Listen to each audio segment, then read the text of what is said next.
President Trump threatening to end U.S. aid to Colombia. An apparent response to that nation's president actually criticizing the U.S. on those boat strikes in the Caribbean. CBS's Willie James Inman now with more. On Sunday, President Trump took to Truth Social, calling the president of Colombia an illegal drug dealer and pledged to end U.S. aid to Colombia. Writing, Gustavo Petro encourages the massive production of drugs in big and small fields all over Colombia.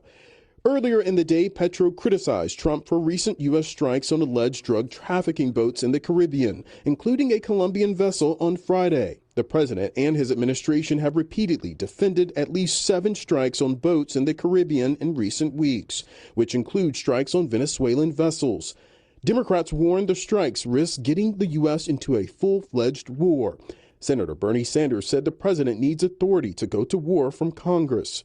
The president is acting unilaterally in violation of the Constitution. That's a pretty big deal.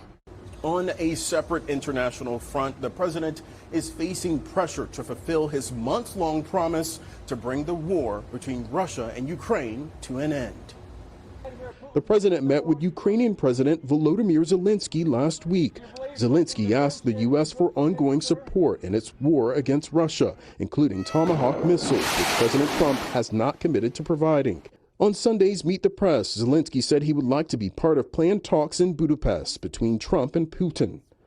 We spoke about it. They will discuss with Putin. He wanted to hear my opinion. My opinion, if we really want to have just and lasting peace, we need both sides of this tragedy.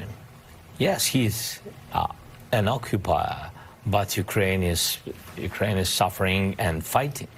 All of this comes as the federal government shut down near